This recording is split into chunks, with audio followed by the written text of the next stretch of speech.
Hey everybody, today's video is brought to you by Keeps. Now, I don't know about you, but getting old sucks, and part of getting old and part of being a guy is losing your hair. And it's something that generally doesn't bother people at first until it starts to bother you.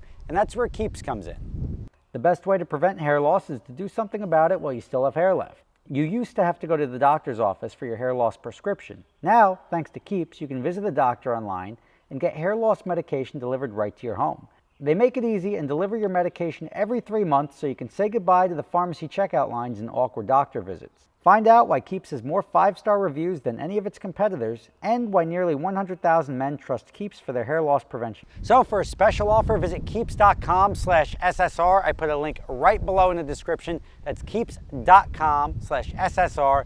You want to get on top of it before it's too late. Keeps.com/SSR. What's up everybody, Rob Ferretti, and there's some big news in the auto world. I always have to bring it to you because watching cars go fast is cool.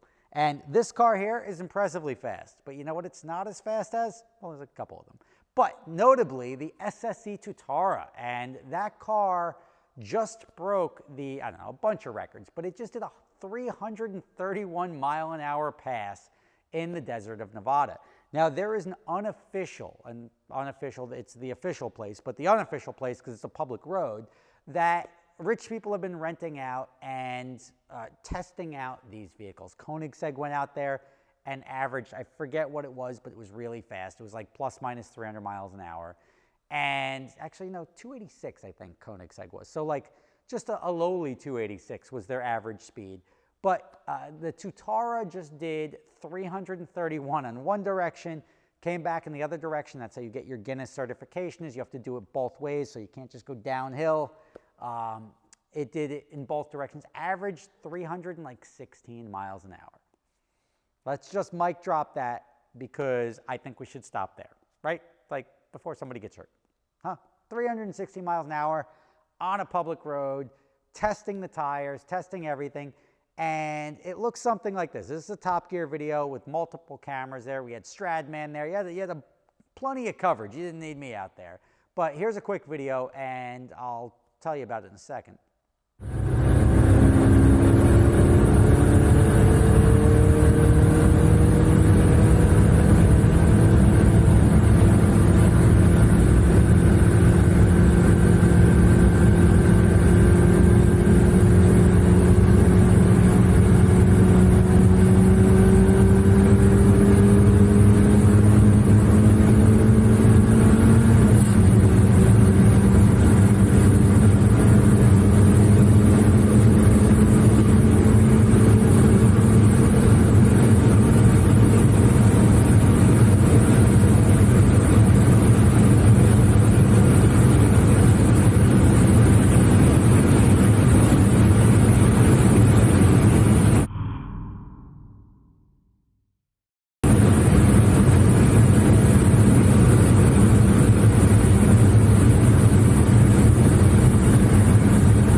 So yes, the thing I want to point out is that was the single most annoying camera I've ever seen in my life. Like the one like moving around, like, oh cool, like it's pulling back. And I thought at first like the camera was just like zoomed in, they were pulling out, but then it starts to go this way and it starts making me sick and completely distracts from everything I'm trying to watch here. That was a terrible camera. So like, I'm sure they sponsored in some way, shape or form that clip, and they're trying to show off this technology. If you buy that camera, I want you to do me a favor and punch yourself in the penis when you do so, because all you're doing is wasting an incredibly cool thing by recording it with that. Simple as that. But you saw that car did 331 miles an hour. That is so fast. That is so fast. And if you remember, I was out with the SSC, Jared Shelby. So it's Shelby Supercars, right? Goes back, and I'm talking 2007. Hey everybody, I'm Rob Ferretti. We're out here on Highway 93 in Utah today to do some speed runs in the SSC Aero. Oh shit.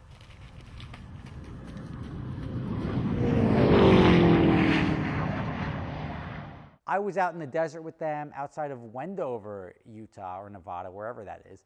And they closed down a road, and I'm going to get into one of my coolest memories ever.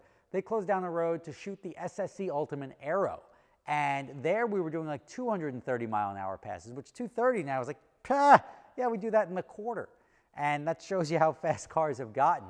But 230 miles an hour, we're sitting there, we got this closed down road, and it was a public road, so they would just shut down the traffic because we're only allowed to close down the road for 10 minutes at a time, right? But we could get 30-minute stretches because just nobody's coming for so long. So once the cops stopped the first vehicle, our timer stopped. So we were only allowed to have that road closed for 10 minutes. Very cool experience. But the coolest experience was you're in the middle of nowhere, but some fighter jet guys saw us down there, and they're obviously like, they know how fast a car normally goes, and they saw this car moving significantly faster. And we're standing outside the trailer. Next thing you know, somebody just points, and I want to say, I don't know what the speed was, but let's just say they were going fighter jet speed, wing down, telephone pole height. Like, you're talking over the road. We look up as soon as somebody points, and we get buzzed by these two fighter jets at 20 feet. It was probably like Top Gun when they buzzed the tower. It was the coolest thing ever. And just to have these like car guys out in the desert getting buzzed by fighter jets, it was a pretty cool day in my life. But I will always remember that. And now that car has evolved from the SSC Ultimate Aero to what you see now, which is the SSC Tuatara, which has a very cool cockpit. I'll say that. Yeah, I've got these like long glass things. I'm not crazy about the looks of it, but it is all about aerodynamics and just probably a metric ton of horsepower. I probably should bleep that. I don't know why. But there is no question that that car should hold the record for a long time, because I don't think, as far as production cars go, that's a very specialty buyer, right? That's a guy who's got 10 of these and a couple of those and is never going to drive 330 miles an hour, but he just wants to put it in his garage to be like, that's the fastest car in the world. And like, I don't think it's going to be as refined as the Bugatti, as the Koenigsegg's, as those other like stupid hypercars that are just, and when I say stupid, just like I'll never be able to afford them. They're just so freaking cool. Like they are, I can tell you, watching a Koenigsegg do what Koenigseggs can do is just mind-boggling. And that is a completely different customer. It's you're not buying a Koenigsegg because it went 286, right? Nobody's doing that. They're buying a Koenigsegg because the fit, the finish, everything about it is so cool. This is a very cool feat, and this is where like the John Hennessy's come in and the Jared Shelbys. They're all about like, all right, we're not going to be able to do that, right? You're never going to make even like Steve Saleen with the Saleen S7. We're never going to make a Pagani or a Koenigsegg over in the U.S. We've tried. I just don't think it's possible. Even James Glickenhaus is making his car, but it's more track-oriented. It's about going around a racetrack. The claim to fame for the Hennessy's and the Shelbys has to be top speed, and that's why they've got to do this. And I don't think Bugatti cares. When I say cares, they're definitely paying attention. You're now in a very elite club of like stupid fast cars, but I don't think they're out there saying like, we got to beat that. Like this goal line has been pushed so far that they're like, there's no benefit for Bugatti to do it, and there's no benefit for Koenigsegg to do it. Like, oh yeah, our car can do 286. Cool, fast enough for me. Like, that's nothing anyone's ever going to do. But what it can do is just be absolutely amazing at everything else. It can drive a road trip. I'm not saying that the Hennessy, which isn't done yet to my knowledge, or the SSC Tuatara, not saying they're not road trip worthy. You just can't, when you park the two next to each other, and I guess I have to be fair. I haven't spent any time in the Tuatara. I was in the SSC Aero. I had a Saleen S7 for 2 years. And I've seen Hennessy's Venom GT, and now he's coming out with the F1. I think it's an F1, something, T1, F5, Tornado.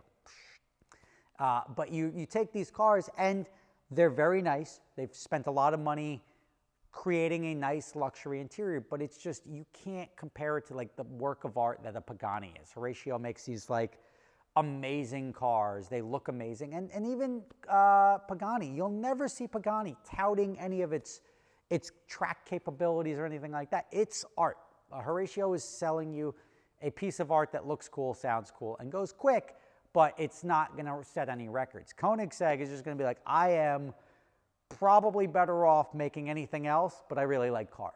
So he's taking like this brilliant mind and making like the best car that a car can possibly be. And that's why Koenigsegg is so appealing. It looks cool. The technology is astounding. He's taking things that don't need to be upgraded and upgrading them. His technology he's like making what F1 does for the rest of cars. He's so far ahead of everything that when that technology trickles down, this like free valve technology, it sort of changes the world, but he gets to play with cool cars. So all very cool. Congratulations to Jared Shelby. 331, 316 average. Nothing to sneeze at. Should we go any faster? No. I think that is plenty fast for the world to be like, yeah, we broke 300. It's cool. I'm sure I made a video about us eventually breaking 300. That's now. We are now talking about exceeding 300 miles an hour, and we're going like significantly faster than cars should be capable of going. There's nowhere, like, I can't even imagine taking that on the Autobahn and doing, what, 330? I mean, what is that? That's like 450 kilometers an hour or something, that maybe more, 500 kilometers an hour. That's boogieing, and I don't think we need cars to go any faster than that. Does that mean somebody else? I think now Hennessy and Shelby may go at it for a bit. Jared Shelby, not Carroll Shelby. I don't think there's any relation. There is no relation, but same last name. But I think those guys may duke it out for supremacy because John was building that car to set this like 300 mile an hour barrier, and now that bar has been raised. So now you may see the average speed, the 316, 320, 323. You may see that. Where does it stop? I mean, are we into like jet cars now doing 400 miles an hour? That's really a salt flat sort of thing, not a public road. But who knows? I thought 300 was like our limit, and now we've exceeded that. What's next? Only time will tell. Rob Ferretti, thank you for watching. I'll see you tomorrow. I'm driving a tank tomorrow. That's cool.